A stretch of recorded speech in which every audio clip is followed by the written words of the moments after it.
Hey basketball guys, we have news. Let's go to more news from the Golden State Warriors, but before that, don't forget to subscribe to the channel and leave your Warriors don't play well and lose to Minnesota Timberwolves. It didn't go as we fans wanted, and now the series is tied at 1-1, and the Warriors were disoriented with the news before the game that Stephen Curry will be out for a long time. We remember that the Warriors will play 2 games at home, and if the team gets back on track, they can beat the Minnesota Timberwolves in this series. The good news was the return of Jonathan Kuminga to the rotation. The young man with star potential had a great game. The future star is back with the Warriors. Jonathan Kuminga showed that he can't be left out of the rotation, and coach Steve Kerr has been running a confusing rotation in some games. Kuminga is athletic, a scorer, and is back with the Warriors.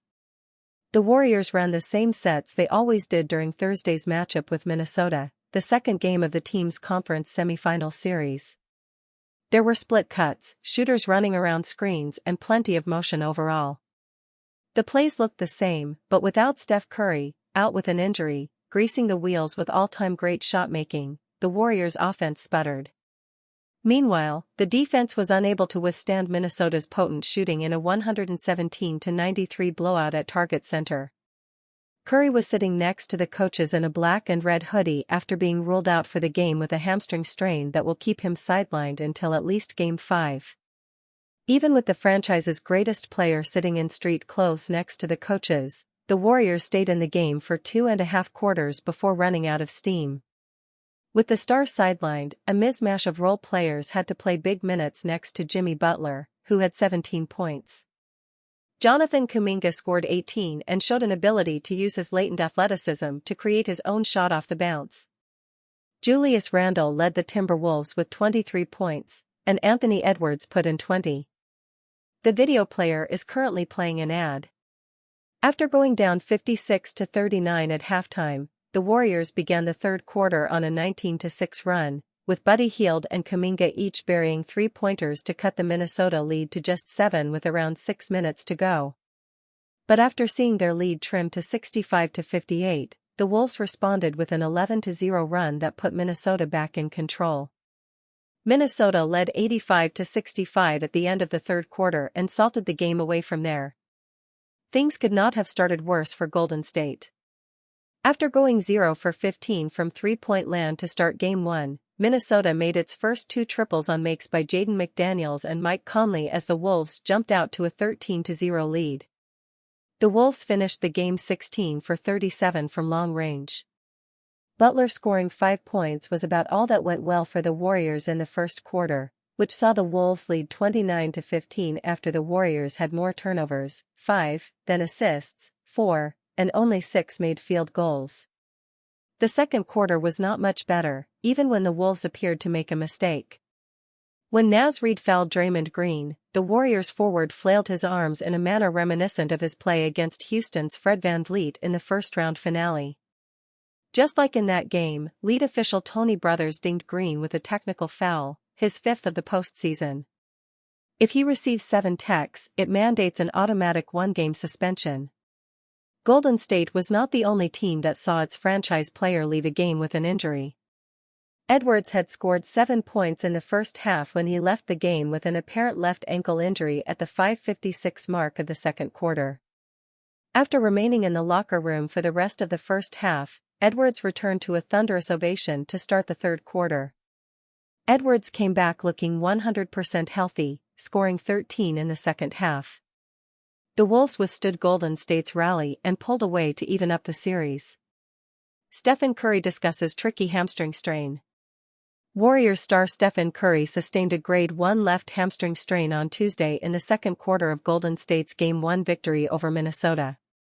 Speaking to reporters, including Anthony Slater of The Athletic and Om Youngmisuk of ESPN, at Thursday's shoot-around, Curry called the situation a gut punch.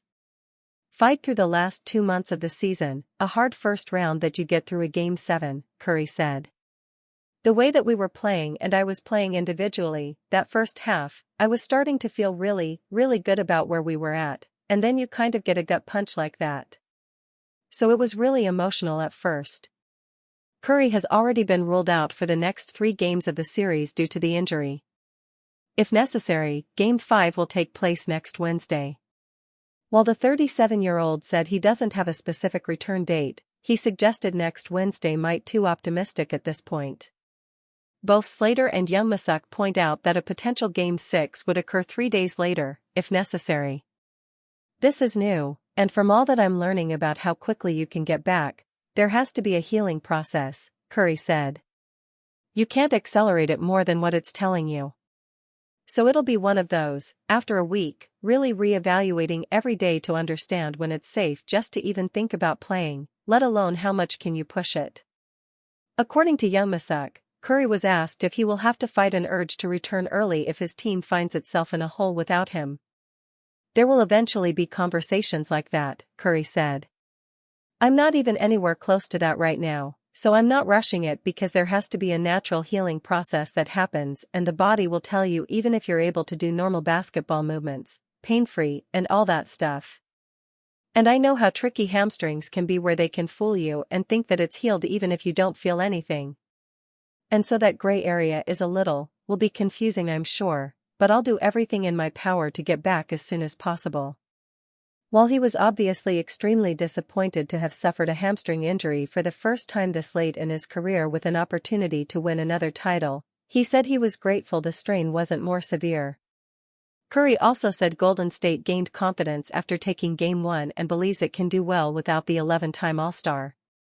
There is a great vibe in our locker room in terms of them trying to hold the fort down, Curry said. We have a lot of confidence that we can still win the series, and guys step up no matter how it looks. And it's obviously a situation where you want to think positively and optimistically that we can win games and buy me some time to get back and stretch, hopefully have another series after this and be able to be in a position where I can get back out there safely where I'm not putting too much risk on the body if it's not ready. Timberwolves blast Warriors bench for Game 2 victory. The Golden State Warriors came out like bandits to open the third quarter of Game 2 on Thursday, pulling to within 7 of the Timberwolves early in the frame at Target Center. Then Minnesota proceeded to respond with a massive run to reclaim a 20-point advantage by quarter's end. It should come as no surprise that success came against Golden State's bench. The Timberwolves obliterated Golden State's thinned-out second unit en route to a 117-93 victory to even the Western Conference semifinals series at 1-1. Game 3 is at 7:30 p.m. Central on Saturday in San Francisco. Minnesota came out with its hair on fire on Thursday, jumping out to an immediate 13-0 advantage. From there, much of the Wolves' damage was done against the likes of reserves Pat Spencer and Moses Moody. Warriors coach Steve Kerr played all 14 of his healthy bodies in the first half of Game 2 as he looked for answers as to how Golden State can put together 48 minutes without the axis of its offense in Stephen Curry, who will miss at least a week with a hamstring injury. It wasn't a total waste of time, as Kerr found a bunch of options that didn't work. There was a point in the fourth quarter Thursday in which the Warriors trailed by 15 in a game in which it had lost Spencer's 10 minutes by 17 points. Minnesota entered the series with a significant depth advantage, which has only been exacerbated by Curry's absence. Now, Golden State has to find 36+ additional minutes to fill with guys stepping into roles they aren't meant to fill. The Wolves did an excellent job making the Warriors pay for that Thursday. Julius Randle flirted with a triple-double, tallying 24 points, 11 assists and 7 rebounds.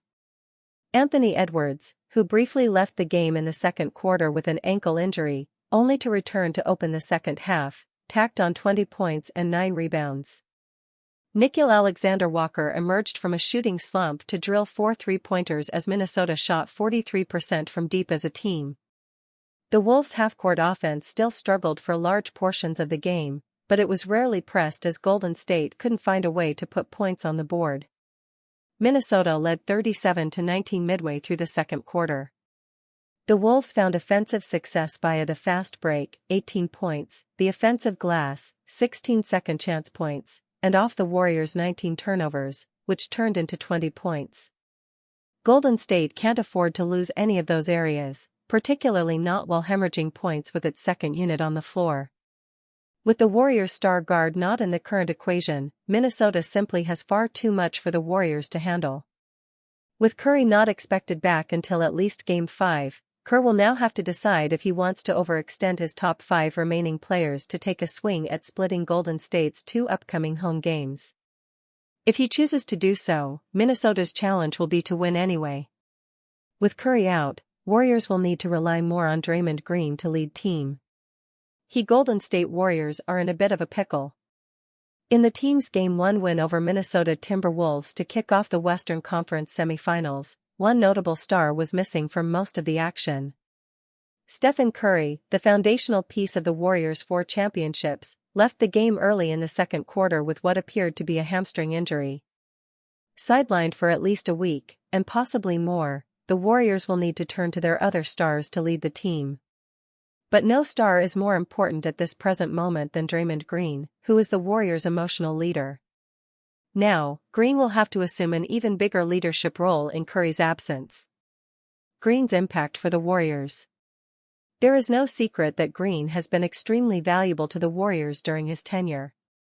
Hailed as one of the greatest defenders of all time, Green's physicality, versatility, and toughness are what make him who he is and have been traits that have vital throughout his career. But, Green is more than just a high-level talent, he is also a top-notch leader. Green's outspoken personality has sometimes created controversy, but all in all, it is precisely because of who he is that allows the Warriors to lean on him in times of need. In fact, it was because of a meeting that he played a major role in leading, that helped the Warriors beat the Houston Rockets in Game 7 to keep their season alive. "He's our leader," Warriors head coach, Steve Kerr, said. And when he's right, like he was, in Game 7, he's an incredible player to watch. The defense, just kind of owning the court on that side of things and then just being patient and not turning it over and being in the right spots offensively. "I think the guys understood after Game 6 we were scattered, we were out of sorts." Green is one of only 4 active NBA players to have won 4 championships, with the other 3 being Curry and his former Warriors teammate, Klay Thompson. In many cases, Curry and Thompson are looked at as the centerpieces of those teams, which can undermine a little bit of Green's impact. But if you look closely at his career, winning a Defensive Player of the Year and named to numerous All-NBA defensive teams, there is no denying that Green is just as important. What Green will need to do the rest of this series.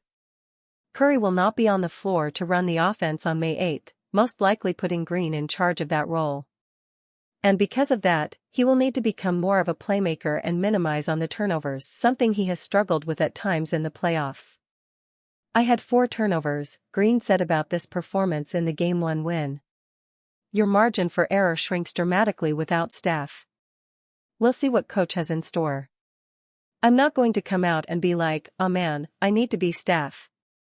I can't do that. But I may have to handle a little more. Just play my role, honor the game plan that coach gives us. If that's me making more plays, I'll try to do that." There is no denying that Green is known for his defense, but offensively, he is no slouch. One of only 8 players in NBA playoff history to have 1,000 assists and 1,000 rebounds, he joins LeBron James, Michael Jordan, Kobe Bryant, Magic Johnson, Jason Kidd, Larry Bird, and Scottie Pippen, all Hall of Famers.